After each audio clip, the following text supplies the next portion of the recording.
एक बिजी शहर के बीचों बीच एक बहुत बड़ा घर था। इतना बड़ा और सुंदर कि वो किसी परी कथा के महल जैसा लगता था। ये एक छोटी बच्ची अन्य का घर था। उसके पास वो सब कुछ था जो कोई बच्चा चाह सकता है। उसका कमरा एक वंडरलैंड था, हर तरह के खिलौनों से भरा हुआ, छोटी छोटी कारों से जो पॉलिश किए हुए फर्श पर तेजी से दौड़ती थीं, बड़े बड़े बिल्डिंग ब्लॉक्स तक जिनसे ऊंचे ऊंचे महल बन सकते थे। लेकिन इन सब से ज्यादा अन्य को अपनी गुड़िया पसंद थीं। उसके पास दुनिया के हर कोने से गुड़िया थीं, रेशम और वेलवेट के कपड़े पहने हुए, जिनकी आंखें छोटे रत्नों जैसी चमकती थीं। हर गुड़िया का एक नाम था, एक कहानी थी, और उसकी दीवारों पर लगी अलमारियों में एक खास जगह थी। वे उसकी शांत साथी थीं, उसकी कल्पना के राज्य में उसकी वफादार प्रजा। अपने बड़े कलेक्शन में से एक गुड़िया उसकी सबसे पसंदीदा थी। उसका नाम रोजी था। रोजी सबसे महंगी या सबसे अलग गुड़िया नहीं थी। वो एक सिंपल गुड़िया थी जिसके बाल ऊन के थे और आंखें बटन की थीं, जो उसे उसकी दादी ने दी थी। रोजी को खास अन्या का प्यार बनाता था। अन्या मानती थी कि रोजी उसके गहरे से गहरे राज और उसकी सबसे खुशहाल बातें समझ सकती है।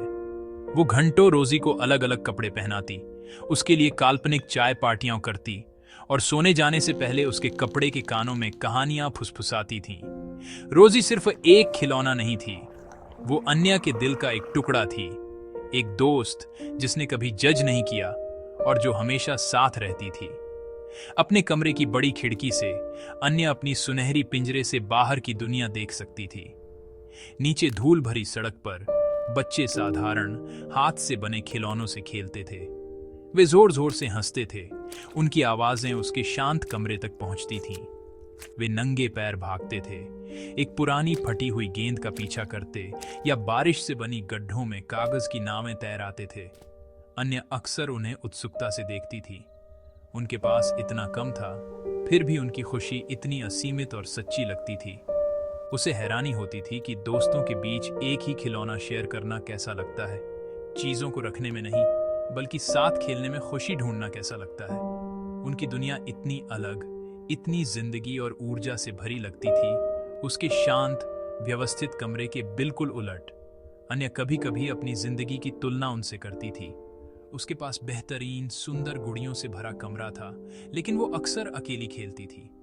सड़क पर बच्चों के पास बल्ले के लिए डंडे और कंचों के लिए पत्थर थे, लेकिन उनके पास हमेशा एक दूसरे का साथ था। वे अपने कम खिलौने और अपनी संक्रामक हंसी साझा करते थे। अन्य के पास आराम, लग्जरी और अनगिनत चीजें थीं, लेकिन उसे उस तरह की साधारण साझा खुशी की अजीब सी कमी महसूस होती थी जो वो अपनी खिड़की से देखती थी। उसने रोजी को और कसकर पकड़ा, ये सोचते हुए कि कम से कम उसके पास एक सच्चा दोस्त तो था। भले ही रोजी उसके साथ सड़क पर बच्चों की तरह भाग और हंस न पाती हो। उसकी दुनिया चीजों से भरी थी, लेकिन शायद किसी ऐसी चीज में गरीब थी जिसका वो अभी नाम नहीं दे सकती थी। वो दिन 20 अगस्त 2025 था, एक ऐसी तारीख जिसे अन्य लंबे समय तक याद रखेगी। उसकी परफेक्ट दुनिया में ये किसी भी दूसरे दिन की तरह शुरू हुआ। सूरज उसके कमरे में आ रहा था, उसकी गुड़ियों के कलेक्शन पर सुनहरी चमक डाल रहा था। उसने अपने खिलौनों के लिए एक शानदार रॉयल बॉल रखने का फैसला किया। रोजी जाहिर तौर पर मेहमान खास थी। अन्य ने उसे एक छोटा चमकदार गाउन पहनाया जिसे उसने खुद सिला था। उसने रोजी को अपने बड़े 4 पोस्टर वाले बेड के किनारे पर सावधानी से रखा, उसे इस तरह से रखा कि वो पूरे बॉल रूम को देख सके। बेड एक बड़ा स्टेज था और बाकी सभी गुड़ियां उसके चारों ओर सजी हुई थीं। उत्सव शुरू होने का इंतजार कर रही थी। सब कुछ तैयार होने के बाद अन्य ने बड़े इवेंट को डायरेक्ट करना शुरू किया। उसने एक छोटी सी धुन गुनगुनाई, ये कल्पना करते हुए कि ऑर्केस्ट्रा एक वॉल्ट्स बजा रहा था। उसने दूसरी गुड़ियों को क्वीन रोजी के लिए डांस और झुकने के लिए कहा। अपनी एक्साइटमेंट में वो अपने बनाए हुए सेलिब्रेशन का बेहतर व्यू पाने के लिए बेड पर कूद गई। अचानक हुए मूवमेंट से गद्दा उछला। एक डरावने पल के लिए समय धीमा हो गया। रोजी किनारे पर खतरनाक ढंग से रखी हुई लड़खड़ाई, गिर गई और बेड की ऊंचाई से कठोर मार्बल फर्श पर जा गिरी। एक दर्दनाक क्रैक की आवाज आई, एक ऐसी आवाज जिसने कमरे की खुशहाल खामोशी को तोड़ दिया और अन्या का दिल तोड़ दिया। अन्या फर्श पर भागी, उसकी सांस गले में अटक गई। उसने रोजी को धीरे से उठाया। गुड़िया का पोर्सिलेन का चेहरा, जो कभी इतना चिकना और खुशहाल था, अब टूट गया था। उसके गाल पर एक बड़ी दरार पड़ गई थी और उसकी एक बटन वाली आंख ढीली हो गई थी, एक धागे से लटकी हुई थी। उसका मुलायम शरीर पहले कभी इतना ढीला नहीं था। अन्या अविश्वास से घूर रही थी। उसकी आंखों में आंसू भर आए और उसके चेहरे पर बहने लगे। सिर्फ एक गुड़िया नहीं टूटी थी, उसकी सबसे प्यारी दोस्त टूटी थी। सुंदर कमरा, जो कभी खुशी का ठिकाना था, अब खाली और ठंडा लग रहा था। बाकी सभी परफेक्ट गुड़िया अपनी सही मुस्कान से उसका मजाक उड़ा रही थी। हताश होकर अन्या अपने माता पिता के पास भागी। उन्होंने उसकी परेशानी देखी और तुरंत मदद करने की कोशिश की। उन्होंने शहर के सबसे बेहतरीन खिलौना बनाने वालों को बुलाया, वे लोग जो बेहतरीन खिलौने बनाने और सुधारने में अपने स्किल के लिए जाने जाते थे। एक एक करके वे हवेली में आए, रोजी की जांच की और उदासी से सिर हिलाया। पोर्सिलेन बहुत नाजुक है, एक ने कहा। दरार छिपाना नामुमकिन है, दूसरे ने कहा। उन्होंने एक डॉक्टर को भी बुलाया, ये उम्मीद करते हुए कि कोई खास ग्लू या तकनीक उसे ठीक कर सकती है, लेकिन वो भी लाचार था। उन्होंने अन्या को एक नई गुड़िया, 100 नई गुड़िया खरीदने की पेशकश की, लेकिन अन्या ने मना कर दिया। उसे कोई रिप्लेसमेंट नहीं चाहिए था, उसे अपनी रोजी वापस चाहिए थी, बिल्कुल पहले जैसी। इसी बीच रिया नाम की एक छोटी लड़की के लिए जिंदगी बहुत अलग थी। रिया अन्या के बड़े घर से ज्यादा दूर नहीं, एक छोटी सी साधारण झोपड़ी में रहती थी। उसकी दुनिया महंगे खिलौनों से नहीं, बल्कि कपड़े के टुकड़ों, बिखरे हुए बटनों, रंगीन धागों और फेंके हुए लकड़ी के टुकड़ों से भरी थी। उसकी माँ एक दर्जन थी जो गुजारा चलाने के लिए कड़ी मेहनत करती थी, और बहुत कम उम्र से ही रिया ने मरम्मत और बनाने की कला सीख ली थी। उसे कबाड़ नहीं दिखता था, उसे संभावनाएं दिखती थीं। कपड़े का एक फटा हुआ टुकड़ा गुड़िया की ड्रेस बन सकता था, एक अकेला बटन उसकी आंख बन सकता था, और कुछ रंगीन धागे उसे एक मुस्कुराता हुआ चेहरा दे सकते थे। रिया की सबसे बड़ी कला टूटी हुई चीजों में जान डालने की थी। पड़ोस के बच्चे अपने टूटे हुए खिलौने उसके पास लाते थे, एक फटी हुई पतंग, टूटे हुए पैर वाला लकड़ी का घोड़ा, या एक साधारण कपड़े की गुड़िया जिसमें से रुई निकल गई थी। अपनी फुर्तीली उंगलियों और धैर्य से भरे दिल से रिया अपना जादू चलाती थी। वो सावधानी से सिलाई करती, गोंद लगाती और पैंच करती, जब तक कि खिलौना बिल्कुल नया ना हो जाए, कभी कभी तो और भी बेहतर। बच्चों के चेहरों पर वो खुशी जब उन्हें उनके प्यारे खिलौने वापस मिलते थे, उसका सबसे बड़ा इनाम था। उसकी दुनिया का छोटा सा कोना घायल खिलौनों का अस्पताल था, और वो उनकी सबसे समर्पित डॉक्टर थी।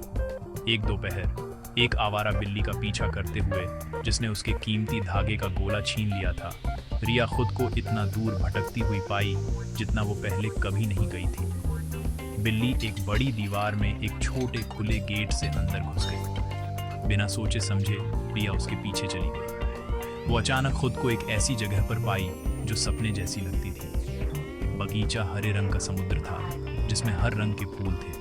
फव्वारे सूरज की रोशनी में नाच रहे थे, और इन सब के बीच में शानदार हवेली खड़ी थी। रिया जम गई, उसकी आंखें हैरानी से खुली हुई थी। उसने अपनी पूरी जिंदगी में ऐसी शानदार और सुंदर जगह कभी नहीं देखी थी। ये उसकी साधारण झोपड़ी से बहुत दूर की दुनिया थी। जैसे ही वो वहां खड़ी थी, अपने आसपास की सुंदरता से मंत्रमुग्ध, उसे एक आवाज सुनाई दी। ये जमीन के फ्लोर पर एक खुली खिड़की से आती धीमी सिसकियों की आवाज थी। जिज्ञासा उसके डर पर हावी हो गई। दबे पांव पास जाकर उसने अंदर झांका। उसने अपनी उम्र की एक लड़की को देखा, जो रिया गिनसकी उससे ज्यादा खिलौनों से घिरी हुई थी।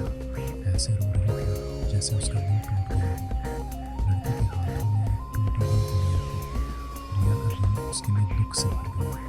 वो बेवकूफ उसे पता था, ये एक दोस्त को खोने का दर्द था।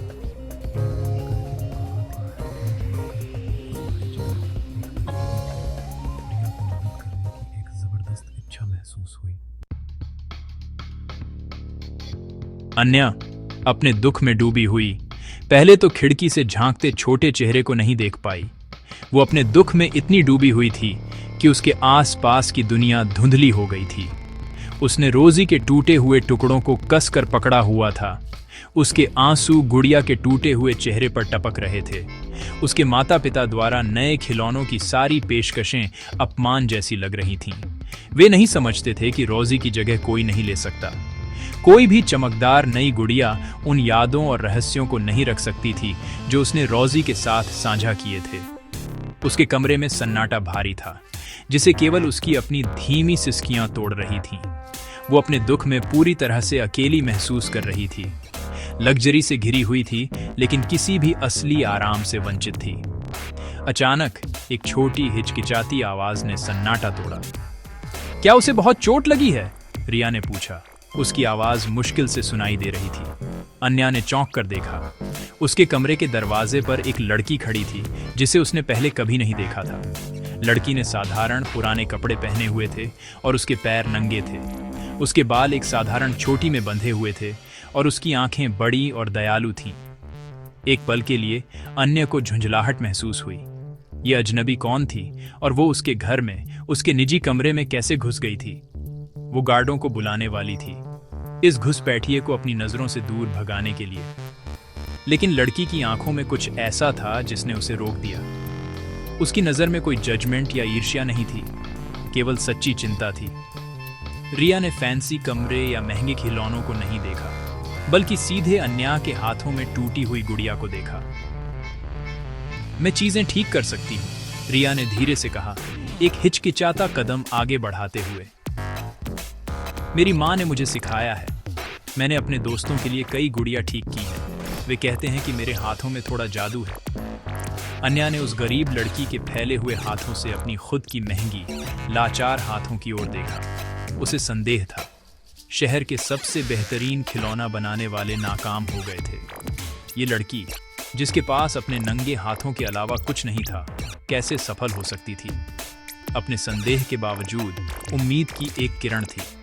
उसके पास खोने के लिए क्या था? रोजी पहले ही टूट चुकी थी। अन्य ने रिया के गंभीर चेहरे को एक बार फिर देखा। वहां एक ईमानदारी थी जिसे वो अनदेखा नहीं कर सकती थी। उसने रिया के खुद को संभालने के तरीके में एक शांत आत्मविश्वास देखा। शायद ये एक अलग तरह का कौशल था जो महंगे औजारों या बड़े वर्कशॉप से नहीं आता था, बल्कि प्यार और अभ्यास की जगह से आता था। गहरी सांस लेते हुए, अपने पूर्वाग्रह से लड़ते हुए, अन्या ने एक फैसला किया। उसने धीरे से, सावधानी से टूटी हुई गुड़िया को आगे बढ़ाया। क्या तुम उसे सच में ठीक कर सकती हो? उसने पूछा। उसकी आवाज एक नाजुक उम्मीद से कांप रही थी। रिया ने टूटी हुई गुड़िया को बहुत सावधानी से लिया, जैसे वो किसी नाजुक जीवित चीज को संभाल रही हो।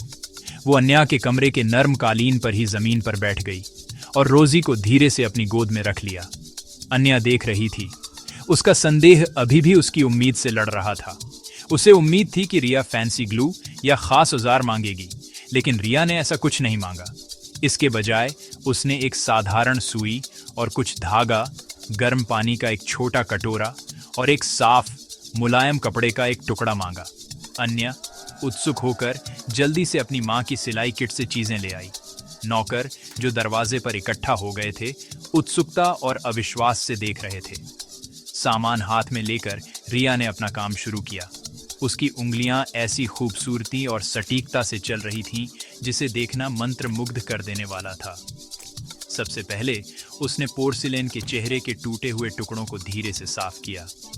फिर एक नाजुक स्पर्श के साथ उसने उन्हें एक पहेली की तरह वापस एक साथ फिट किया।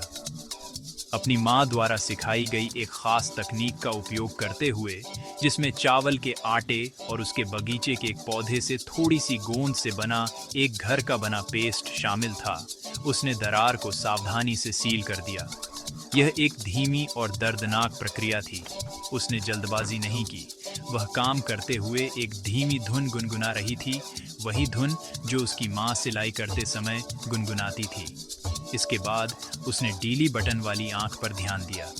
एक सुई और धागे से उसने इसे कुशलता से फिर से जोड़ दिया। उसकी सिलाई इतनी छोटी और साफ थी कि वे लगभग अदृश्य थीं। उसने सिलाई को मजबूत और सुरक्षित बनाने के लिए उसे और मजबूत किया। फिर उसने देखा कि गुड़िया की रुई गिरने से उलझ गई थी और अपनी जगह से हट गई थी। उसने एक सीम में एक छोटा सा छेद पाया। पुराने कपास को सावधानी से बाहर निकाला, उसे फुलाया और धीरे से अंदर धकेला, जिससे रोजी का शरीर फिर से मोटा और मुलायम हो गया। उसने अंतिम सही गांठ के साथ सीम को सिलकर खत्म किया। ये सिर्फ एक मरम्मत नहीं थी, ये बहाली का एक कार्य था जो गहरी एकाग्रता और प्यार से किया गया था। आखिरकार अन्याय के लिए जो एक अनंत काल जैसा लगा, रिया ने गुड़िया को उठाया। परिवर्तन किसी चमत्कार से कम नहीं था। रोजी के चेहरे पर दरार अब एक हल्की चांदी जैसी रेखा थी, जो एक दाग की तुलना में एक अनोखे जन्म चिन्ह की तरह ज्यादा दिख रही थी। उसकी आंख चमकदार और सुरक्षित रूप से अपनी जगह पर थी। वह फिर से पूरी लग रही थी। दरअसल उसमें पहले से ज्यादा चरित्र लग रहा था। उसके चेहरे पर हल्की रेखा जीवित रहने की कहानी बता रही थी, टूटने और फिर प्यार से मरम्मत किए जाने की। अन्य अवाक होकर देखती रही। अपने सभी संसाधनों वाले सबसे बेहतरीन कारीगर नाकाम हो गए थे, लेकिन इस युवा लड़की ने साधारण औजारों और ढेर सारे कौशल के साथ जादू कर दिया था। अन्य ने रिया के हाथों से रोजी को लिया। उसने अपनी प्यारी गुड़िया को सीने से लगाया। उसका दिल एक ऐसी खुशी से भरा हुआ था जो उसे पहले कभी महसूस नहीं हुई थी। यह एक नया खिलौना मिलने की खुशी से ज्यादा गहरी खुशी थी। ये फिर से मिलने, ठीक होने और एक चमत्कार देखने की खुशी थी। उसने रिया को देखा। अब उसे एक गरीब अजनबी नहीं, बल्कि एक प्रतिभाशाली कलाकार और एक दयालु आत्मा दिख रही थी। उस पल में धन और स्टेटस की अदृश्य दीवारें जो उन्हें अलग करती थीं, धूल में मिल गईं। धन्यवाद, अन्या ने फुसफुसाया। उसकी आवाज भावनाओं से भर गई थी। आपने सिर्फ मेरी गुड़िया को ठीक नहीं किया, आपने मेरे दिल को ठीक किया। वह मुस्कुराई, एक सच्ची गर्मजोशी भरी मुस्कान जो उसकी आंखों तक पहुंची। उस दिन से दोनों लड़कियों के बीच एक सुंदर दोस्ती पनपी। अन्या हर दिन रिया को हवेली में बुलाती थी। वे अब अलग अलग दुनिया में नहीं खेलते थे। रिया ने अन्या को कपड़े के टुकड़ों से गुड़िया बनाना और टूटी हुई चीजों की मरम्मत करना सिखाया। अन्या ने बदले में अपनी किताबें और कहानियां रिया के साथ साझा की, ज्ञान और कल्पना की दुनिया खोली। उन्होंने पाया कि खिलौनों का सच्चा आनंद उन्हें रखने में नहीं, बल्कि उन्हें बनाने, उनकी देखभाल करने और उन्हें साझा करने में था।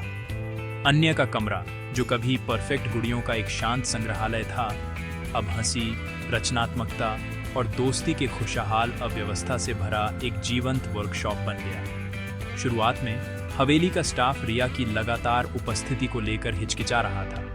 वे उसे एक बाहरी व्यक्ति मानते थे, लेकिन जल्द ही वे भी उसकी दयालुता और अविश्वसनीय प्रतिभा से जीत गए। उन्होंने अन्य में सकारात्मक बदलाव देखा, जो अब पहले से कहीं ज्यादा दयालु, रचनात्मक और खुश थे। अन्य के माता पिता ने अपनी बेटी की खुशी देखकर रिया की प्रतिभा को पहचाना। उन्होंने उसकी शिक्षा का समर्थन करने और उसकी मां को बेहतर अवसर प्रदान करने की पेशकश की, ये सुनिश्चित करते हुए कि उसकी प्रतिभा बर्बाद न हो। हवेली, जो कभी बहिष्कार का प्रतीक थी, ने अपने दरवाजे और अपना दिल खोल दिया। रिया और उसके परिवार को अपना लिया। अन्य और रिया की कहानी एक साधारण फिर भी गहरा सबक सिखाती है। सच्ची खुशी भौतिक संपत्ति या सामाजिक स्थिति में नहीं मिलती। ये दयालुता में, हमारे हाथों के कौशल में और हमारे द्वारा बनाए गए मानवीय संबंधों में निहित है। उनकी दोस्ती ने धन और गरीबी के बीच की विशाल खाई पर एक पुल बनाया, यह साबित करते हुए कि सहानुभूति और सम्मान किसी भी दीवार को तोड़ सकते हैं। टूटी हुई गुड़िया रोजी उनके बंधन का प्रतीक बन गई। एक अनुस्मारक की चीजों और लोगों को प्यार से ठीक किया जा सकता है, और हमारी कमियां और दाग अक्सर सबसे सुंदर कहानियां बताते हैं।